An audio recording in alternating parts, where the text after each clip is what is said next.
King, police officers should be required to have a college degree. Today is part 5 in a 5-week, 25-part series exploring solutions for police brutality in America. Part 1 can be found and Part 2 can be found. Part 3 can be found. Part 4 can be found. The problem of police brutality is actually deeply entrenched and amazingly complicated. It has no quick fixes. No one single solution will solve the problem. Instead, it must be tackled from dozens of different angles, but as a part of one comprehensive plan. This series will lay out that plan with reasonable, achievable solutions that will drastically reduce police brutality in this generation. Some of the most known cases of police brutality in America, like the violence suffered by Rodney King, Eric Garner, Tamir Rice, Walter Scott and Sandra Bland, were all caught on film.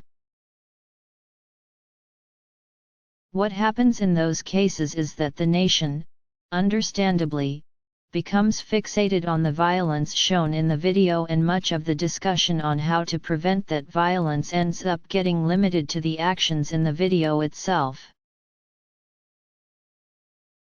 Simply put, that's not working.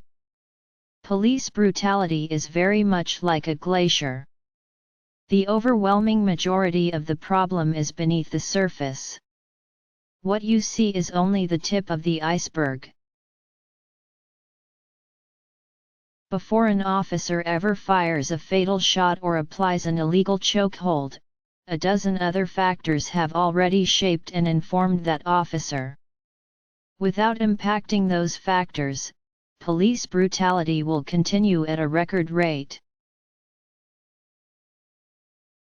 So far this week, we've recommended that police forces, that officers be required to, before they get a gun and a badge, that all officers and other illegal drugs, and that proven and banned from the profession. Today we continue to push solutions that will actually change the culture of police departments from the inside out. That requiring police officers to earn a 4-year degree, any 4-year degree in fact, would radically improve virtually every metric essential to good policing. According to Mark Bond, a 29-year veteran of law enforcement and firearms training who summarized several prominent and respected studies, benefits of a 4-year degree include better behavioral and performance characteristics, better skilled with independent decision-making and problem-solving, better skilled at articulating their thoughts, greater aptitude for innovative thinking, improved adaptability, fewer on-the-job injuries, and assaultsMore, proficient in technology-enhanced grant writing.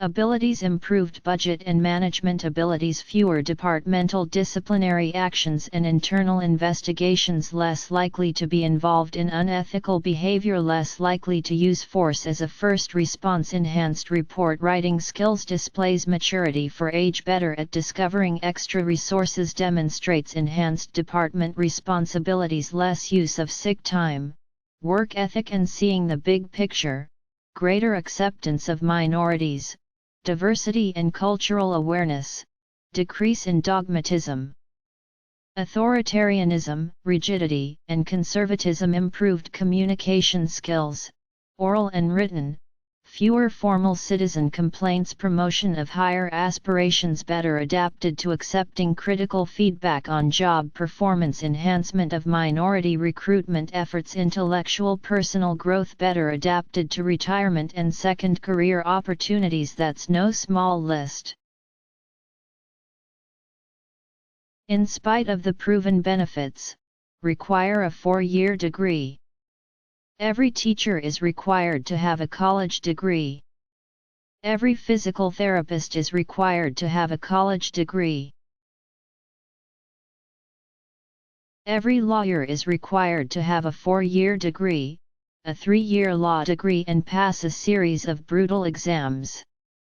Of course, every doctor is required to have a 4-year degree, a medical degree, and several years of experience before becoming certified. Somehow though, not a single state in the country requires police to have a 4-year degree.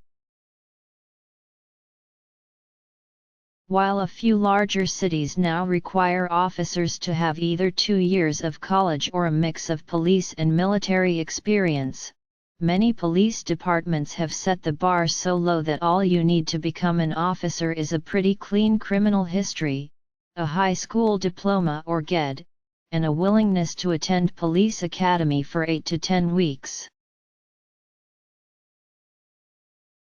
That's just not good enough. No other profession in America has so much on the line, so much risk involved, requires so little of its workforce. At least 73% of American police officers. When you consider that 99% of police departments don't require a college degree, guess who ends up becoming police officers? Donald Trump supporters. In fact, white men without a college degree are.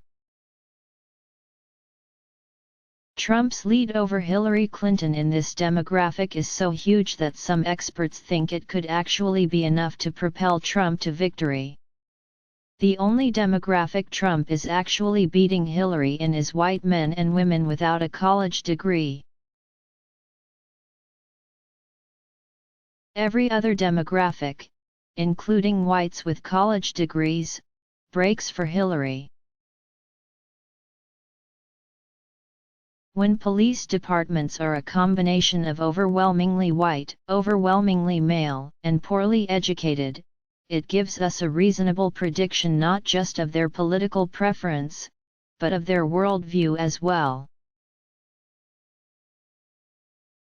Requiring police officers to have college degrees all but guarantees that they will also see the world a little less like Donald Trump.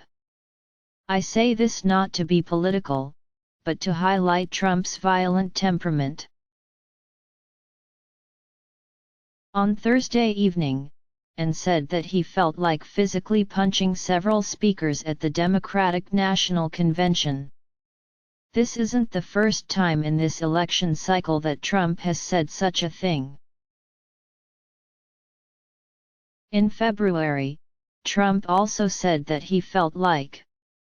In August 2015, he suggested that he would assault protesters if they interrupted him. 2 months later in Miami he said he felt like being violent.